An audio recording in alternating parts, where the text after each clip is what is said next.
the internet. The issue also was how I handled the criticism and negativity back then. Yeah. And I write about that in my book. I write like I saw how Jake Paul and Logan did it, and they never even stopped to address it.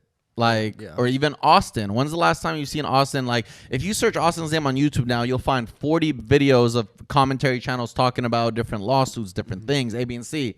But you go to his Instagram story, what's up, Ace family? Like, he's happy. Yeah. But me, when the criticism happened, they always got me to respond. Yeah. They always got my energy. They always got me to be like, they always. It's hard not to respond. Well, I go through mental health shit. So to me, it was and I didn't have a team to tell me. It was just different. So now at 31, when people post shit about me now, like we recently did a boxing event. We didn't do it, but the boxer I signed does boxing events and he does them on concrete.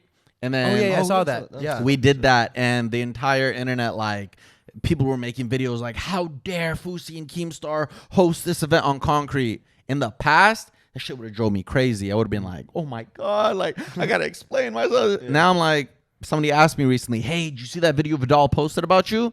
I said, oh, I saw the thumbnail. I didn't watch it. Yeah. Fuck do I care? Yeah. Right. Like, I finally gotten to that point now, but it took me God knows how long to get there. I have a wild story, man. Yeah. And it's crazy because there's so many people watching right now who probably have no idea who the fuck I am.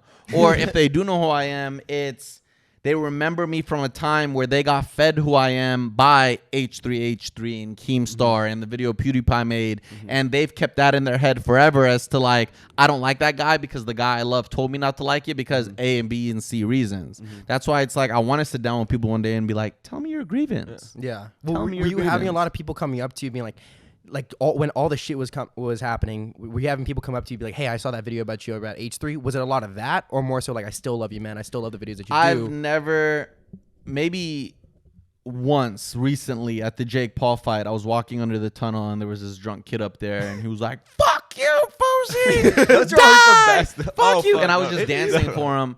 Never in my life have I ever been approached by somebody who does not like me. Yeah, it's still super cool because they still get Yeah, to meet and- Fouseytube to them.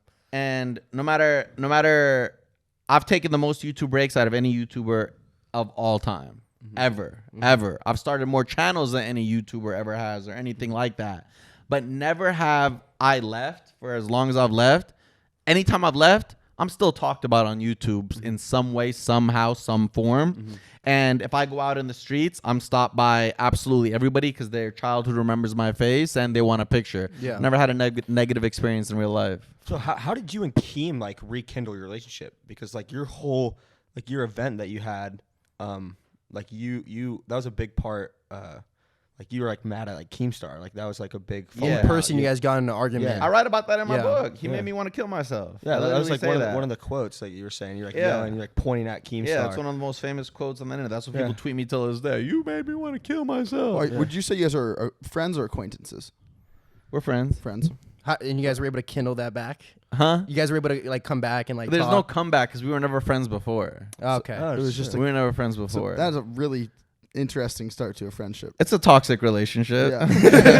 Me and Keem have a toxic relationship. I showed up to that Social Gloves event and he allowed me to partner the thing with him, the press conference, and it did really well. And then I ended up working the event and leaving that event. Everybody saw that I did a good job. Like I was getting congrats from everybody, like no matter who it was. So Keem's manager actually called me and said, hey, do you want management? And at the time I was like, yeah, I do.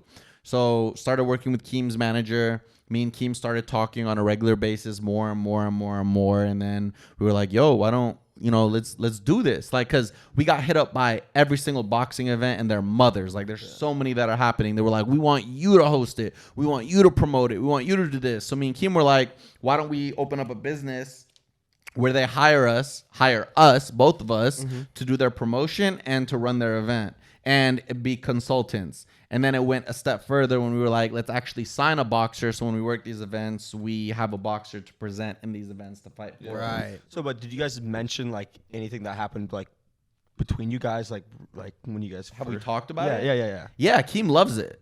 He loves bringing it up. He thinks he's so different than me. Yeah. He thinks like it was the greatest thing of my career, the greatest thing of that summer. He thinks no matter if people talk good or bad about you, it's good as long as you're talked about. He just doesn't. He just doesn't. Well, he's on the other side of it. He's the one talking about people, right? Yeah, he no, but even if he is, like recently he's got into some his shit girlfriend? with his girlfriend. He loves it. I was with him. He was partying. He was like, "Do you see this shit? I'm running the internet." And I'm like, I'm reading the comments that people are saying about him. I'm like, he's celebrating?